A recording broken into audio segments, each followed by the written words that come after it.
Okay, Lalo na ako, ito. kanina pa ako I 3:30 know, a.m. this gising. is it. This is it. Kailangan natin matulog. Marami tayong pag-usapan mamaya.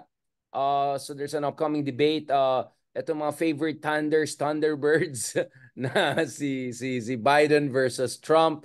Dun sa mga ano lang, mga anti-Biden lang, please watch some of Trump's speeches. He talks about washing machine, water coming in and out and like weird stuff too. So medyo At saka yung format, pwede siyang patahimikin. patayin. Hindi na siya pwede mag-interrupt. But Oh. some Democrats think na that could help Trump kasi better na marinig nila si Trump na nagkakalat kaysa yung 2 minutes. Baka he has enough strength to remain coherent for 2 minutes, but not three Oh, minutes. pero wag nila i-underestimate si Trump, ha.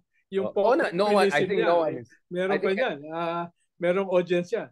merong audience talaga yan, including mga Pilipino. Ang dami mga supporters na Pilipino ni Trump. Marami ka bang Pero namit nakikita pro Trump? natin, Richard, going to the debate, di ba?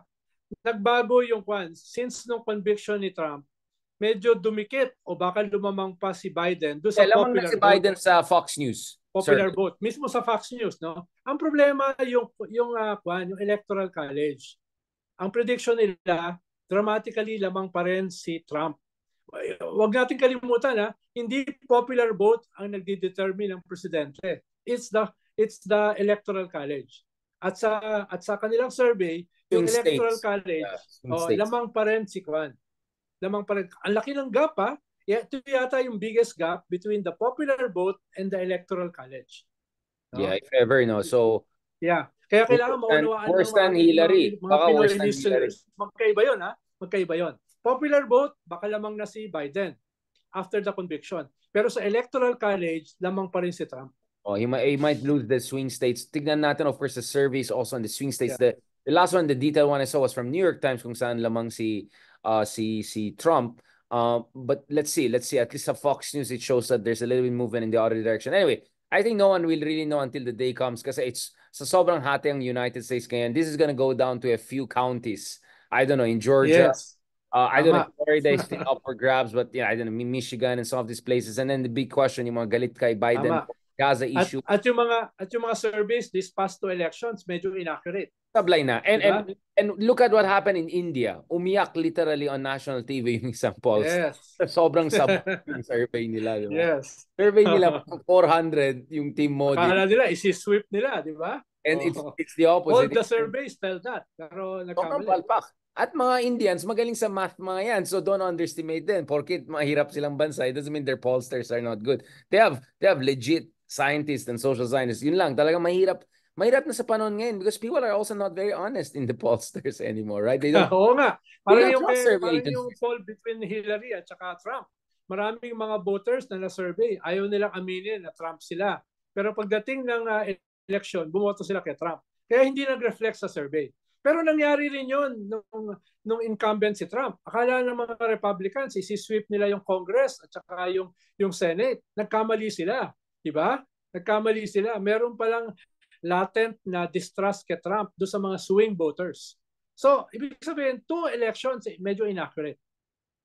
Yun nga, and of course, the big other question is yung Gen Z voters. Ang dami mga memes na Gen Z online, sobrang active, and then pag voting day, lahat tulog, di ba? Yung mga ganun. Kasi, Yes. marami sa galit Mahalaga yung Biden. bringing the voters sa voting place, di ba? Mahalaga yun. And just to clarify this, usually the argument is, especially in the US, but also in European democracies, higher turnout is better for the left or Democrats versus the. But Yes. actually, in these elections, sabi nila, if you look at it, actually high turnout may help Trump more than. Kasi Dahil active yung kanyang base. Kasi at saka mas maraming base. mas maraming Yes. disaffected, Ronald. Lalo na on the Gaza issue. And Even inflation. within Democrats. And cost of living, Ronald. Cost of living is hurting, especially Latino, African-American, Gen Zs, yung mga 20-year-old, yung mga kakagraduate lang from college. Yes. Ang mahal.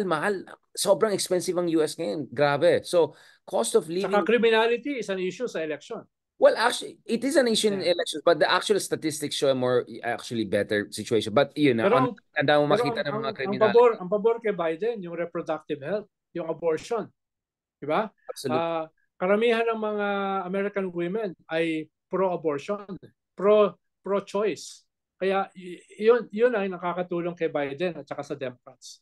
Which I wonder nga, anong sasabihin ni Trump dyan? Because I know personally Trump, is not comfortable with the Roe versus Wade overthrow. Sa tingin niya, this was really not good for Republican side. So let's see how is he. Mukhang marami rin siyang pina-abort ng mga girlfriend niya. I mean, let's not go into his personal life. Medyo wala ng ideology. Ibang usapan yan. Ronald, ikaw talaga.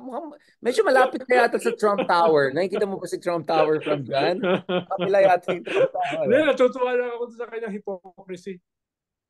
But sobrang kabalmoks nito, hindi na hypocrisy tawag dyan. Di ba? Like, hypocrisy, effort ka pa natagoy. Ito, alam mo, diba? Walang pake. Diba? Talagang in your face. Pero ginagaya yun ang ating mga politiko. Yun lang. Tapos may 90% ng ating politicians are hypocrites. Baka higher. Huwag naman natin insultuin yung hypocrisy. Ronald, kasi sa hypocrisy may effort pa, di ba? But Ronald, who do you think is better for the Philippines? I mean, I don't like both choices, to be honest. I'm not comfortable with any of the choices. But who do you think is... Okay, kung walang good, ano yung bad, ano yung ugly? These are, inuulit ko, these are imperfect choices. At ayokong pumili ng imperfect choices or lesser evil. Dahil yung lesser evil is still evil eh. No, sa aming catechism. Ano ka na? RFK sa Jr. aming Roman Catholic Catechism, lesser evil is still evil.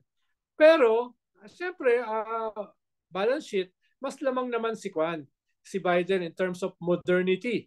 Diba? In terms of modernity. Na mas delikado si Trump para sa mundo. Diba? Mas delikado siya. Kaya medyo lamang naman si Biden. Pag pinag-usapan natin yung modernity.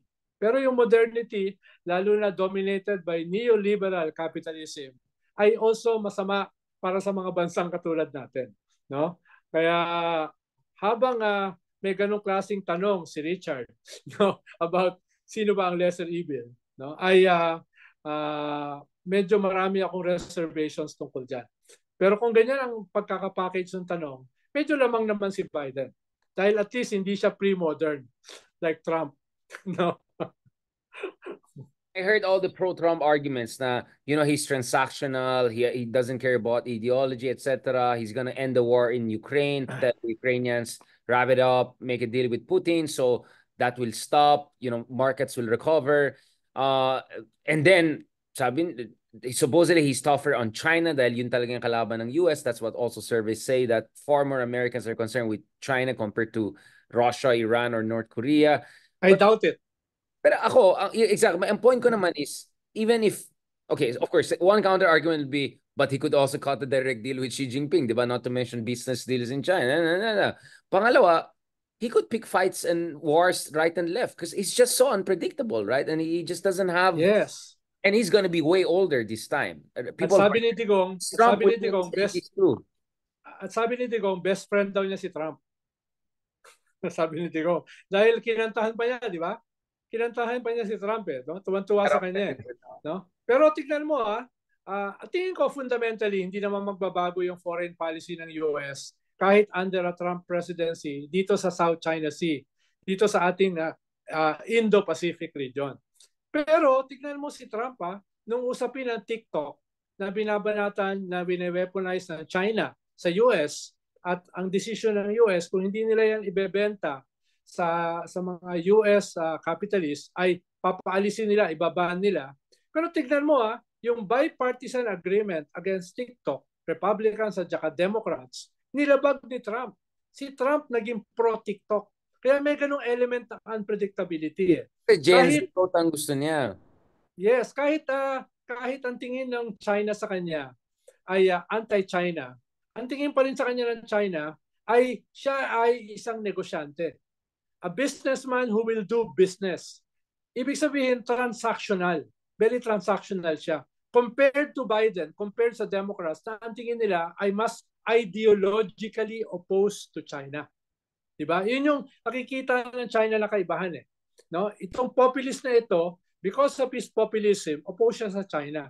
But he is also transactional. Yung Democrats at saka si Biden are more ideologically opposed to China. Merong konting difference yan.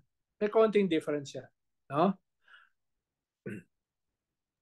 And of course, I'm sure Marcos could also say we're older friends of the Trumps. I mean, the whole Imelda Marcos, Manhattan days. I'm sure if you're Duterte or Marcos, both of you are saying, oh, we can deal with Trump, right? Yes. Pero mahalaga yung debate na yan dahil that will affect the whole world.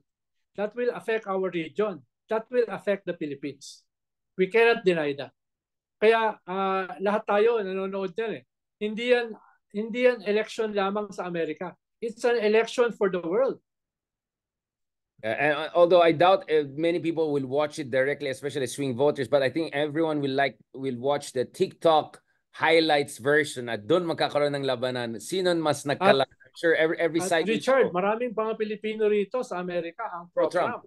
Yeah, exactly. Oh, yeah. I'm having a hard time finding pro-Biden Filipinos. I mean, everyone is like dahil kwan daw, anti-abortion si Trump.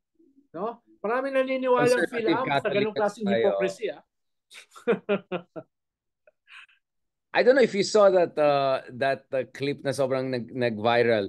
May mga Turks na nag-cross ng Mexican border na illegally. Pagdating mismo sa US, in-interview sila ng Fox News. Sabi nila, many dangerous people crossing. I think you should close it. You should be stricter with your immigration. So, he just crossed the border. Trump na siya kaagad. Padala mo naman sa akin. Hindi ko nakita. Sobrang nag-viral yan. Check mo yan. That's so funny. That was so funny. It wasn't tragic. As in, kaka-cross lang niya. Daming mga ano dyan. Isara nyo na yan. Like, wala self-awareness ha. Dapat ingat kayo. Parang pro-big wall na siya kaagad. So, at ako hindi lang mga Latino at saka Turkish po cross. Maraming Chinese. Well, yan, medyo mahabang usapan because we don't know really what's going on. But from what I understand, there are many middle-class Chinese who are sick and tired of their regime. Kasi, naman Silvia, meron kang magandang kotse, bahay, whatever, para wala kang basic freedom, sinasurvey ka. So I think many ordinary Chinese na medyo may kakayan to fly to Mexico, ganon, they just want to have a better life. But you never know, right? You never know with China. Baka may mga Alice Go rin dyan na hindi natin alam. Thank you very much, Sir Ronald Llamas. Mabuhay ka, magpahinga muna tayo kasi mamaya kailangan natin. Salamat, pahinga naman tayo para bago manood ng debate. Salamat po. God bless. Anytime. Salamat. Mabuhay ka.